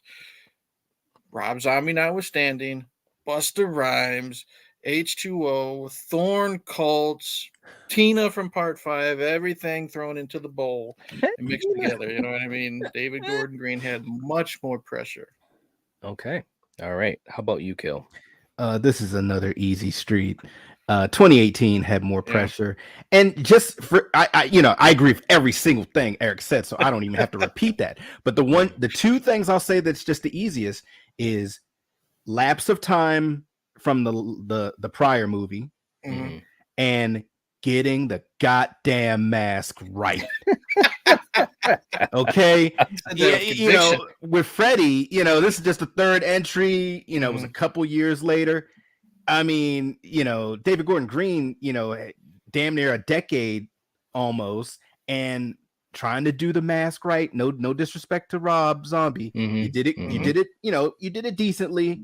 I didn't like Hobo Michael in the second of his movies, but hey, we're not talking about that. But just the sheer time that had passed, and to truly get back to a great mask, 2018. Okay, now for me, I think there's some parallels between these two, because that previous movie was divisive, was kind of a failure of sorts. With Halloween, I think that yes, there was a lot of pressure, but it was an established franchise. You know what I mean? With Nightmare, there was pressure because they wanted it to be a franchise, and they saw the potential, and they saw the pitfalls. And granted, and again, we've talked about this before, I enjoy Freddy's Revenge for what it is, but they made specific choices to kind of go off of Wes's blueprint, to change Wes's blueprint, I should say, and it didn't work out overall. You know what I'm saying? So I think there was definitely a lot of pressure on Nightmare 3, because you got to remember too, New Line was still a very ambitious studio. They were trying to get some cash flow. Bob Shea was out there shaking hands and kissing babies and stuff like that. So I think there was a lot of pressure. That being said, when you have to follow up with one of the last things that you see is Michael talking, saying die. Get the fuck out of here. Are you serious? It's like, wait, listen, and I'm not even talking about the hobo stuff, Eric. It's okay. I know. It's okay, man. Sometimes you gotta love a hobo. I don't in this particular series. But seriously, man, I mean, they had a lot to overcome, more so because of what you saw on the surface, but below the surface. Because Rob Zombie didn't even want to come back for Halloween 3. They were going to do the third movie. He didn't even want to do the second one. Right. He wanted to get out of his contract of doing 3. So Halloween itself was there was just so much going on in there. You know what I'm saying? So yeah, I definitely got to give it to 2018 on this one as well. All right. And real quick in the chat, Paula is going with Halloween. Let's see. Jose is saying 2018 had more pressure. Elm Street going with Halloween. Rachel saying definitely Halloween. There was so much hype surrounding it. Jason saying more pressure for Halloween, hands down. Mello saying Halloween. Gordon had to bring something new while pleasing longtime fans. Good point. Good point. Troy's holding the torch, man. And more pressures for Elm Street. Freddy always had an entire studio on his back. That's a great point. That's a great point. Troy is holding the torch, and you guys might have to help Freddy out here. You might have to help him out here. Green Gaze is in the chat. What's going on? Jen's still with us, saying Nightmare had so much pressure they needed to bring Wes in to fix it after the disaster that was Nightmare 2. Exactly. Great point. I mean, there was a lot of stuff going on behind the scenes, because again, they were trying to aspire, to those levels of Jason and Michael. So a lot of stuff going on behind the scenes. All right. Danielle saying, I mean, nobody could do it better than Rob Zombie. That being said, Halloween has a history of broken timelines, unfinished timelines. I will give it credit for completing a timeline. Good point. Good point. All right. Elm Street knows what's up. Let's see what else. Julie saying, to be fair, didn't he only say die in the director's cut? Julie, you need to stop. Because I don't care if he said, let it out, girl. Say what you need to say. I don't care if he said die in the Taiwanese cut of Halloween 2. You never have Michael talking. You know it's true. You know it's true. No, I'm just saying. But it was just, the ending of it, there was just a lot of things going on. And don't get me wrong, we won't go into this, but there's a lot of good things in that film, and I do enjoy a lot of things. There's some great performances as well, too. So There's white horses. Well, there is white horses, man. But then you got Brad Dourif and Danielle Harris, and that's a good thing. That's a really One good of these days, just for you, Kill, I'm going to watch Rob Zombie's Halloween 2.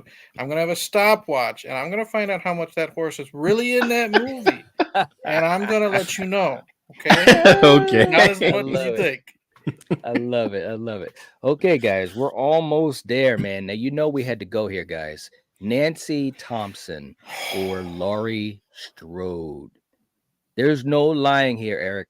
Tell us who you got. See, I knew this was going to be a category. And even what I say about Jamie's performance, the character is very similar to Nancy. PTSD, they're dealing with it with either, pills or alcohol, pushing the family away. I'm going to give it to Nancy slightly. And this actually isn't a knock on Laurie. I'm going to give it to Nancy slightly just based on I like her relationship with Kristen more as this big sister compared to Laurie and her granddaughter. There's more of it.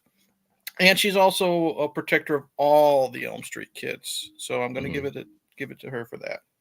Okay. Kill, how about you? This is interesting because you have two very strong women that went through horrific things at a very young age. The only difference here is when we get back to Laurie, 30 years have passed. And when you get back to Nancy, how many years has passed since?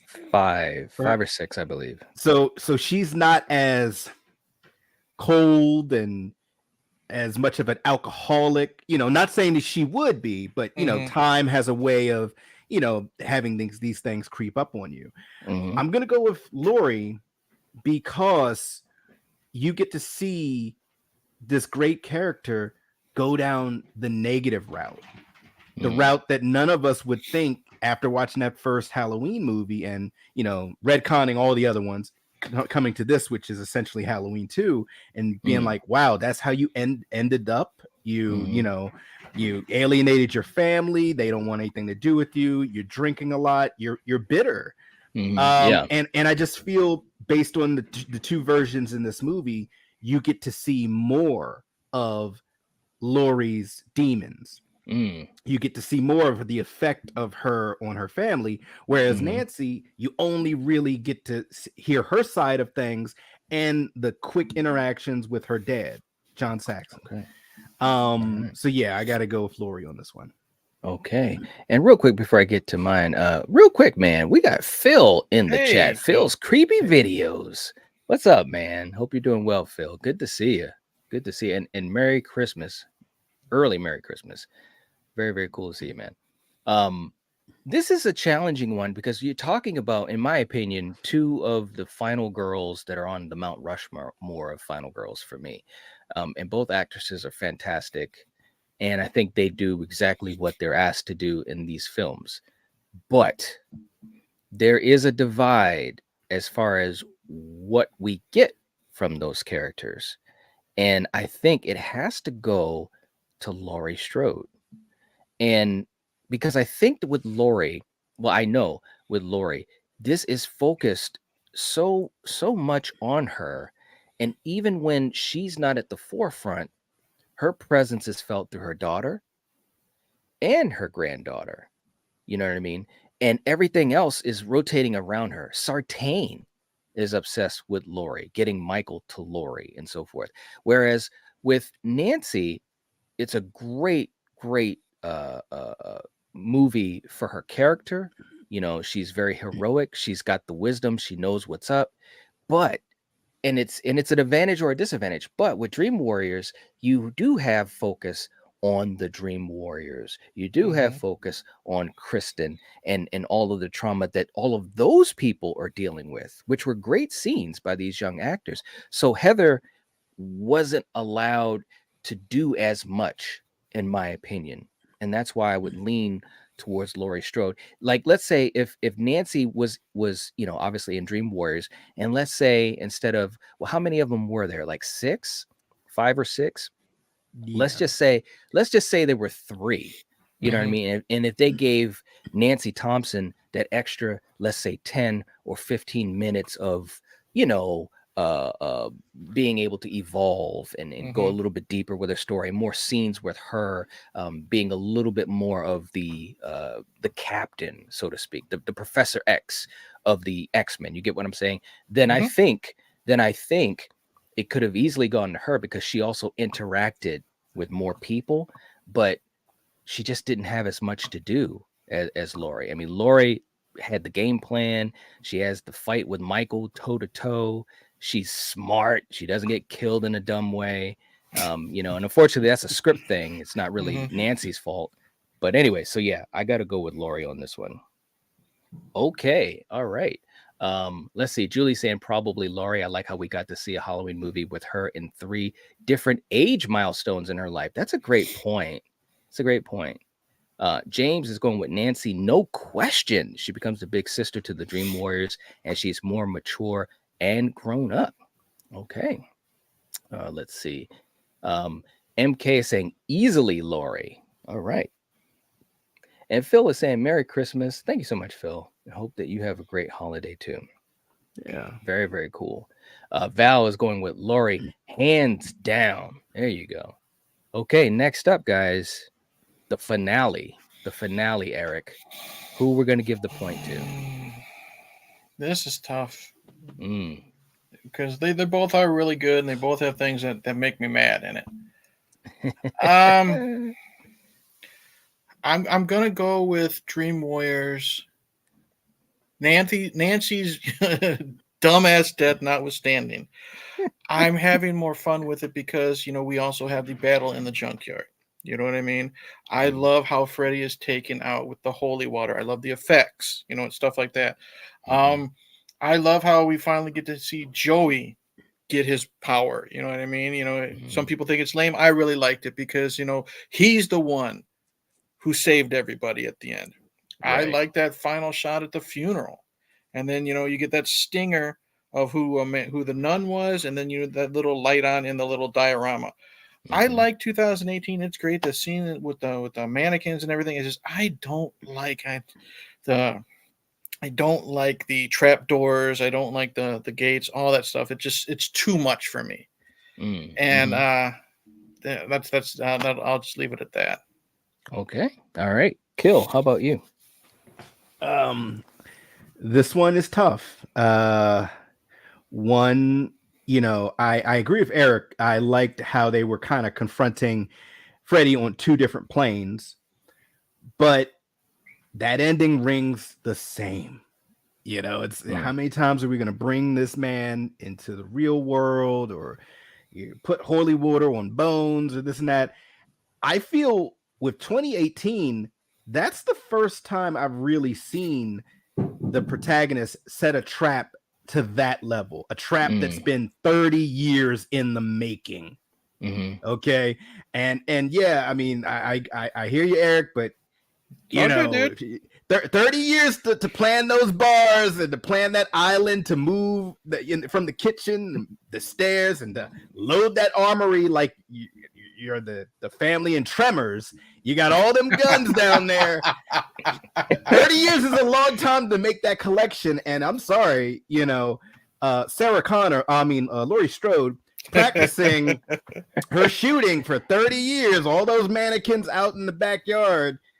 Don't mess with this lady. So I just love the fact that the 3 generations of Strode women baited him so perfectly and then left his ass down there to burn. I'm sorry. And like we said earlier, he doesn't flinch. He does his best Norman Bates. He just sits there and lets the fly just crawl on his face. He's so sweet, wouldn't even harm a fly. That's so right. Yeah, I gotta go with 2018 because I was not expecting that, and to see that they could have just ended the franchise like, oh, there's no more sequels. She killed him. She burned him. She outsmarted him. 30 years in the making. Yeah, there you go. For me, both finales are really, really good. Obviously, which one I have a big problem with, but there's good stuff in both finales. the characters being involved in what's going on with the demise of these antagonists. That being said, man, I gotta go with 2018, man. And the reason why is because it felt like I was going up levels, right? You know, you've got Michael versus Laurie. You've got Laurie being hurt. You got Allison who comes into the fold. You got Karen, Karen is literally in that moment finding her mojo. You know what I'm saying? And Kill, you made a great point as far as trapping Michael and doing it in a way that we had never really seen that, the way they just kind of did the swerve, you know, when she said, well, you always thought that this was a prison, but it's a trap. You know what I'm saying? And, you know, the gotcha and all that. And then, of course, with Michael being trapped and Michael going out in style, you know what I'm saying? Like Michael didn't get like bitched out like in Resurrection. Okay, that was some bullshit. And everybody knows Michael got bitched out by some bad karate. Okay, stop it. Stop it. That's ridiculous. And so in this movie, all he does is look up. I mean, bro, in the theater. You remember in the theater, Brent? I was like, man, what? They got him? I couldn't believe it. And then I was like, wait a minute. So I was so invested all the way through. And of course, with Dream Warriors, it's good. I should say it's great. But there is, again, I know I already said it, but Nancy dying like that, bro. You gotta stop it. Come on, man. You don't do that. You don't do that. I love how pumped and excited you are talking about the 2018 finale, but suddenly once Nancy's bro just like, just gotta stop. You gotta stop, man. You know, come on. You gotta stop it. All right, real quick in the chat as we head to that 10-minute warning. Let's see, what do we got going on with you guys? Matt saying I absolutely love Dream Warriors finale. Paula's going with Halloween. Let's see. James is going with Dream Warriors. Byron's going with Halloween. Danielle's going with Freddy. Julie is going with Halloween. Let's see. Julie says, "Ho take. I don't like the junkyard fight in Dream Warriors." There you go. And that's right, Julie. He got bitched out in Resurrection. It ain't right. It ain't right. No. Rachel saying, also, I love how Laurie starts to mirror Michael in the finale, such as disappearing after the fall and appearing out of the darkness behind him. Absolutely. Yes. And more yes. Absolutely. Let's see real quick. And look, hey, we got a super chat coming in. Elm Street coming in, $25 super chat. All right. Saying although I vacation in Haddonfield, 1428 Elm Street will always be home. Rest in peace to Nancy. All right. Bravo. Wow. All right. 25 points going to Freddy, a savior from the darkness. If you guys are fans of Michael, this is your chance because we have, I think, 2 categories left. So this is the chance to do something about it because last week we ran into the whole idea of running out of time. So now's the time to do it. And I know a lot of you guys are Halloween fans. Okay. So next category, guys, we're almost there. You knew we were going to get here. Eric, Michael or Freddy? Now, are you just talking in general in these 2 movies? In these 2 movies, who are you picking? Michael, as far as how they were depicted, Michael or Freddy? All right. I'm going with Halloween 2018 because there's no lying. What really gets me off the Freddy train is I'm disappointed with a lot of the kills. Michael is no nonsense. You know what I mean? He does his thing. We've already talked about many scenes. Plus that babysitter scene is amazing. Yeah. The problem with Freddy and his kills are, Knight, I always joke with you with the whole dungeon master stuff. It's built up to nothing. He literally kills him in the shadows, and that's it. You know what I mean? Philip's death is great, but everything else is just kind of lame. Jennifer's death is cool, in my opinion, for the Welcome to Primetime line, and that's it. Because remember, he's trying to make it look like, I'm trying to watch my words so you don't get demonetized. He's trying to make it look like the kids are taking themselves out. Right. How in the hell is she going to slam her face in a hanging television and make it look like she did it? She got them ups, man. Yeah, she's a basketball player. Yeah. I guess. Yeah, but those tube TVs are thick as hell, dude. So she Right. must have been running like the Road Runner to do that. So it's just those kind of things. If we're comparing the two, takes me out and forces the hand to Michael. All right. Kill. How about you? I agree with everything that Eric said there. I mean, I loved the inventiveness of the kills, but with that being said, then it's just something that's off screen, or it's just something that's just kind of, But with what James Jude did with Michael, you felt it. When he just creeps in a woman's kitchen and takes her head, pulls it back, and then bashes it like in, or takes a hand, a mallet, to someone's head, and even if you don't see it, you hear it. Right. He is vicious, but yet he's calm about it. He's gonna kill you, but it's not like the viciousness of the Rob Zombie Michael. And then on top of that, just he's not getting in your dreams, but the kills were still inventive, like the motion sensor kill. I mean, that was just nightmare fuel, and it shot well. Yeah, I gotta go with 2018. Michael was a badass in this, man. Okay, all right. For me, and both of these characters were really, really well done. But when I weigh them against each other, the thing for me, and it kind of was the same that I was saying about with Nancy in Dream Warriors, is that Freddy, obviously, and there's some great nightmare sequences and so forth, and Robert started to inject, his personality into the film. But to me, with Michael, there was just it was like a weight in the film that Michael had, and not in a bad way. You know what I'm saying? Like, it was just this presence that was always there. Now, granted, that's an advantage of his character, right? Over Freddy. And I think, like you said, Eric, this is right when we were near the edge of the cliff. 4 is when we were hanging off the cliff, right before it just got to be too comedic. But I did enjoy his performance. But I gotta give it to Michael in this, because, again, like, they made him scary again. Yeah. They made it suspenseful again. They made it so that, like, you just didn't know. There were so many scenes that were so well done, not only with him as a character, but the way he was presented physically. You know what I'm saying? So I just think that they did such a heck of a job with Michael. So I got to go with Michael on this. All right. Okay. Next category. And let me just get to the chat real quick. And hey, we got Troy coming in. $10 super chat. Saying, my pockets aren't as deep as Brad's, but same. Let's pull this off, last Brad. So we got 10 more points going to Freddy. Wow. Okay. All right. Halloween fans, this is on you. Julie saying, whoa, Elm Street. Right? Wow. Okay. Let's see. Danielle is saying she's going with Freddy. Rachel is going with Michael. Let's see. Jason is going with Michael. Paula is going with Michael. There's a lot of Michaels in the audience here. You guys are gonna have to help Michael out. I'm just telling you.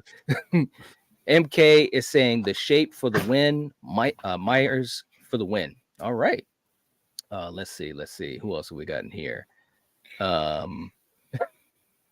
MK said, my dad said the same thing. She would have needed a trampoline full speed on that TV scene. Right. I love it. Oh my God. Julie says, Michael, how's he gonna peep through that one lady's window, then invite himself in and kill her while she's looking out the same window? That stamped through the neck. There you go. I love it. Let's see.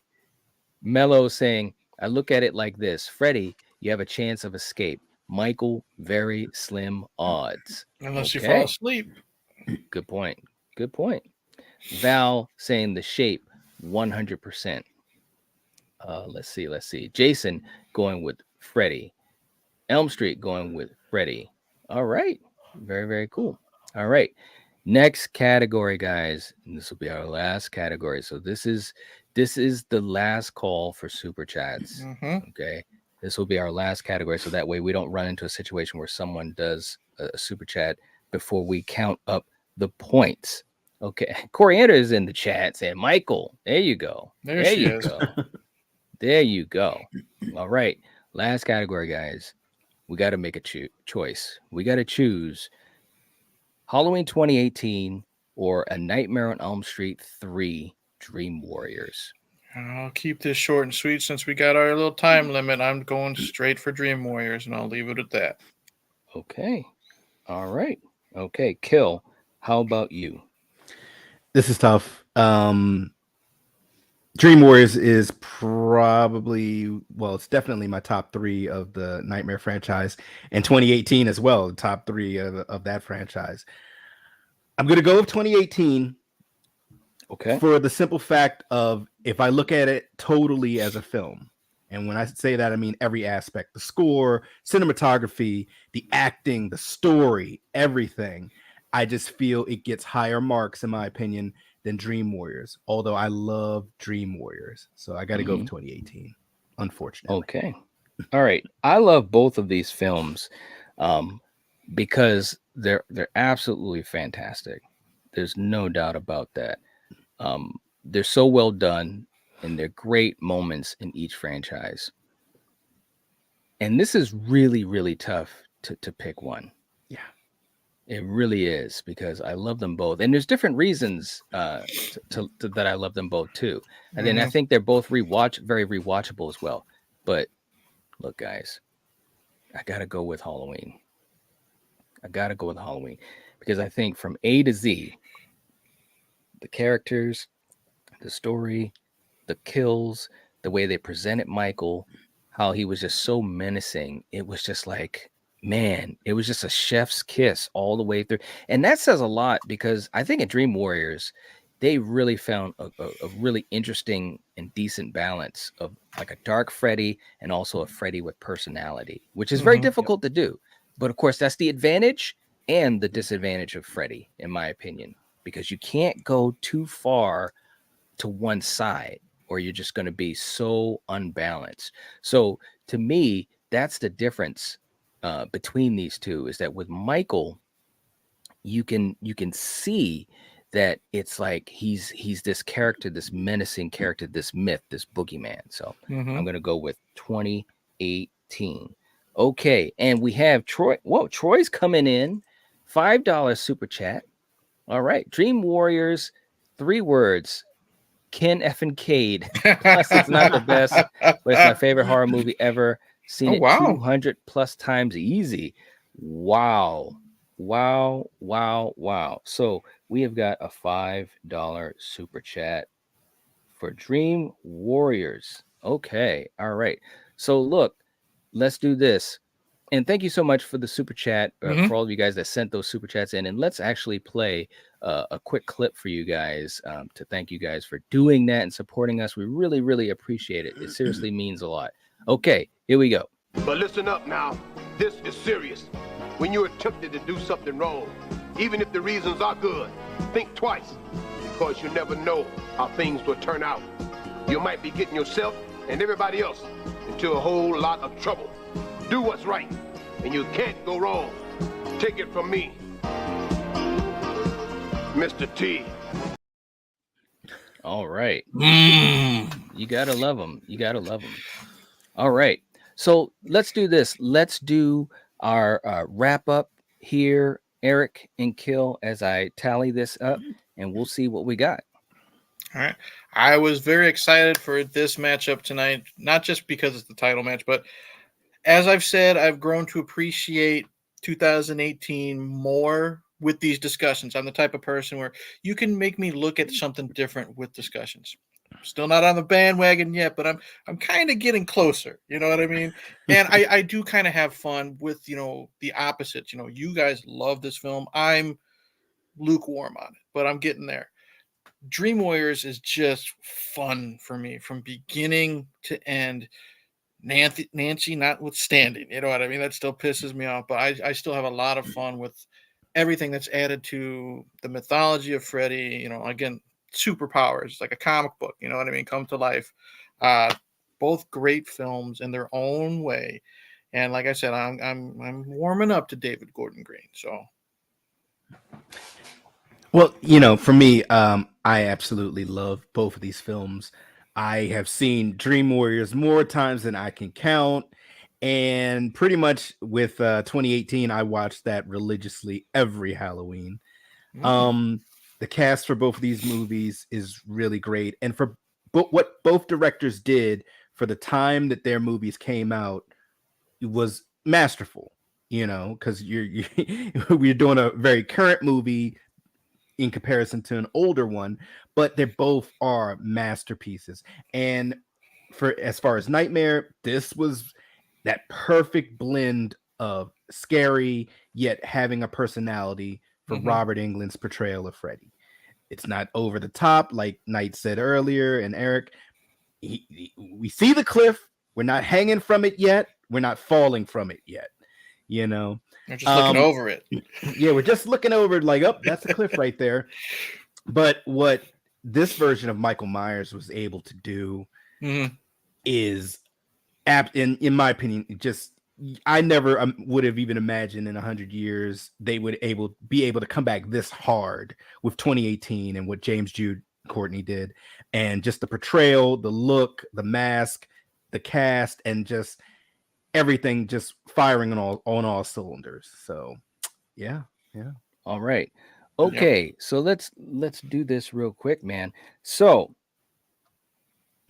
what we have here, and I think this has happened before. What we have here is a panel score of 32 to 15 for Halloween.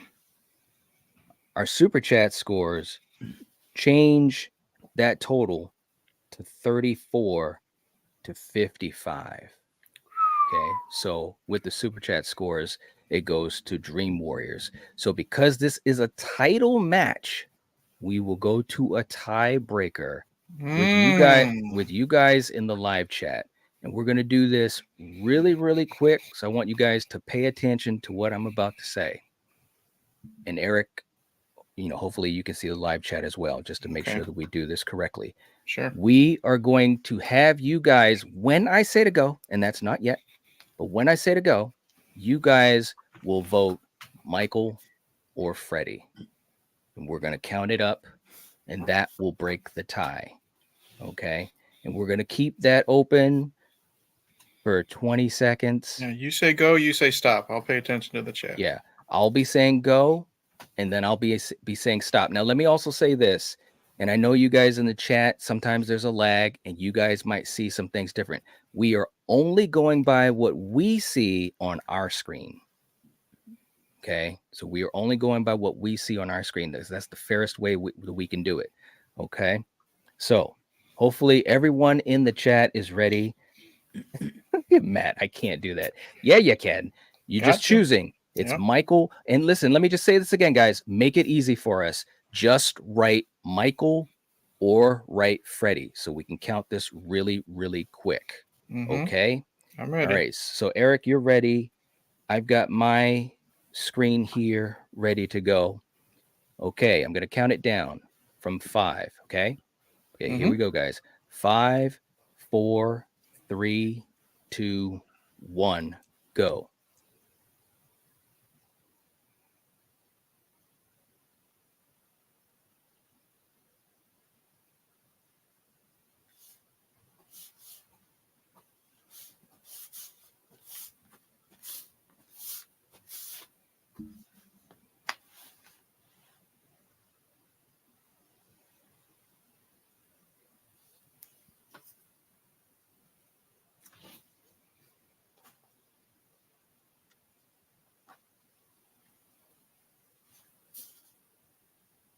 Stop.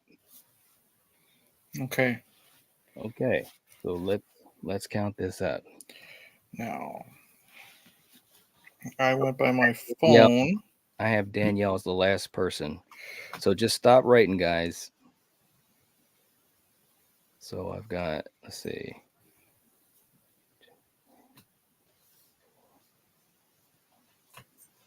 Okay.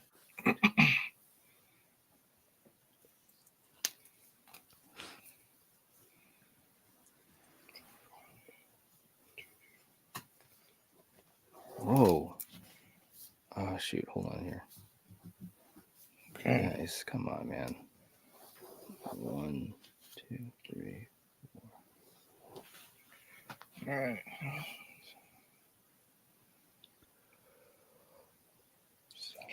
One, 2, 3, 4.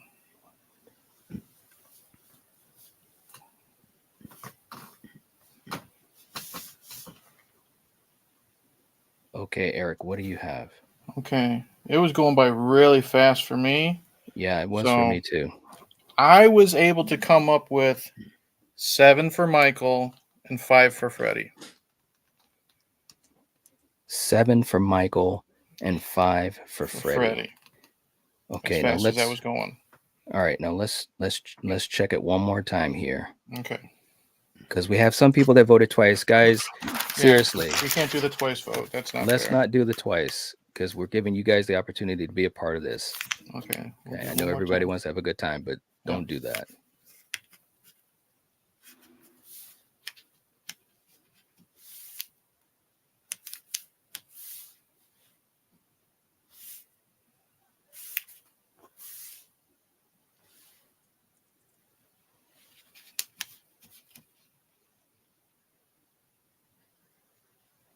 Okay.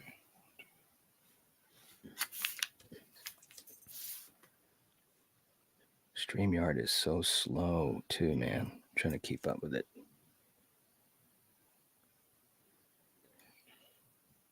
Okay, and what do you have on that, Eric?